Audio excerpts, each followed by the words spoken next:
Welcome po sa howtogreatfood.com, howtogreatfilipinofood.com. Ngayon po, magluluto naman ako ng meaty and cheesy spaghetti, Pinoy style.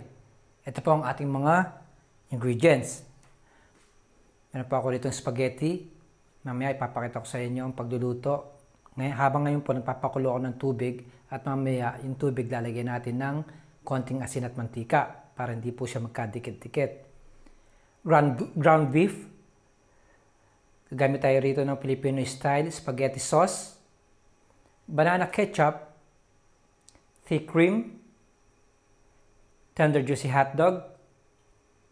Onion. Cheddar cheese. Mamaya po i-grate natin siya. Chopped garlic. Soy sauce. Ground black pepper. And salt. Siyempre, kailangan timbo natin ng mantika na panggisa. So, ayan po, nagpapakulo na po ako ng tubig sa aking cooking pot. Kailangan po maglalagay tayo ng asin. At konting cooking oil para hindi po siya magkadikit-dikit. Ayan po, kumukulo na po yung ating tubig. Ilalagay ko na po yung ating spaghetti. Kailangan po, hindi po siya soggy or overcooked.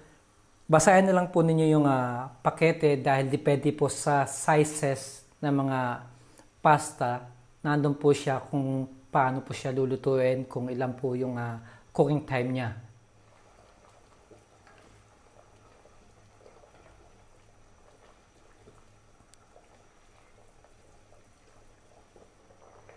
So ayan po, okay na po yung ating spaghetti. Ang gagawin ko lang, i-drain ko siya. Tapos po ita-transfer ko siya sa isang bowl. Mag-start na po tayong mag-isa. Nagpapainit na po ako ng aking pan. Siyempre, unahin natin yung ating mantika.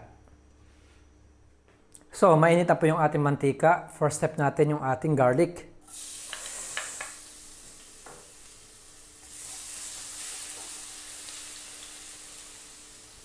Sunod natin kaagad yung ating onion.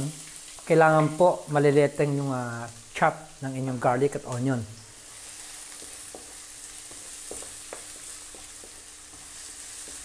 Gigisahin ko lang siya sandali. Tapos po, pupunta na tayo sa ating next step.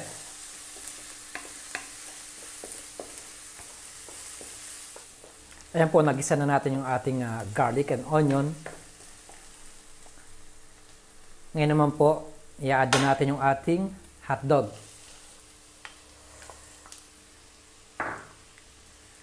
Gigisahin ko lang po siya ng mga 2 minutes. Tapos po, ilalagay na natin yung ating ground beef.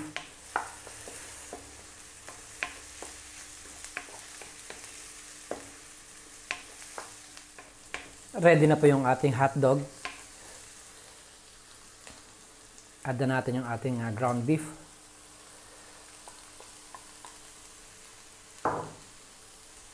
So this time, gigisahin ko po siya ng mga 5 minutes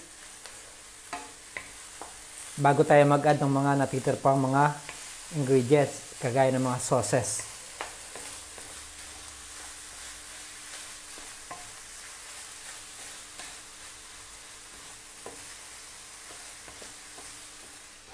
Ayan po, nagisa natin po natin yung ating ground beef.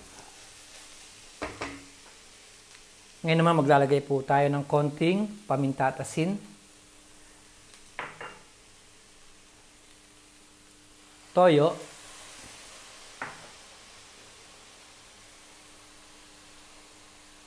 Banana ketchup.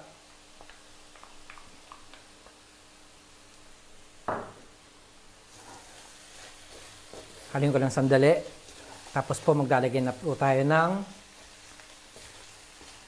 Filipino-style Spaghetti sauce.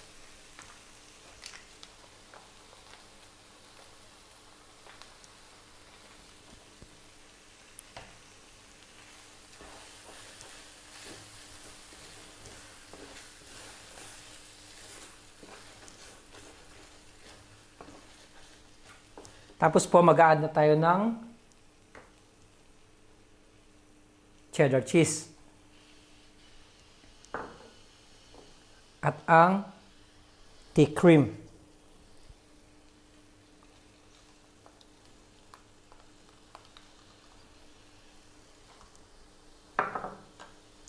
This time po, hinaan natin yung apoy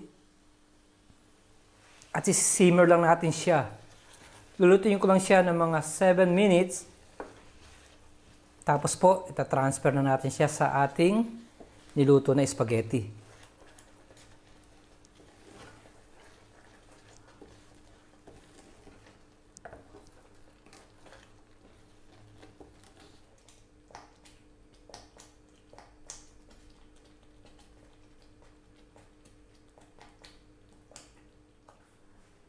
Okay po. Ready na po siya. Pwede rin po ninyong i-mix yung inyong spaghetti sa ginawa nyong mixtures. Pero sa akin po, itatoppings ko lang siya sa ibabaw.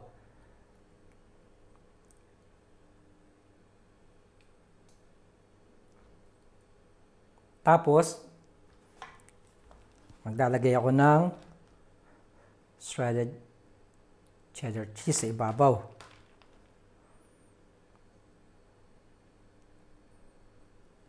Yan po, ready to eat po yung ating cheesy and meaty Pinoy-style spaghetti.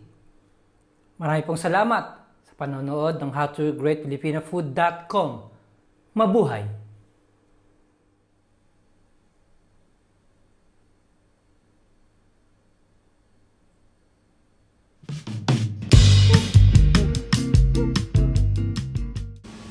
Hi, kumusta po?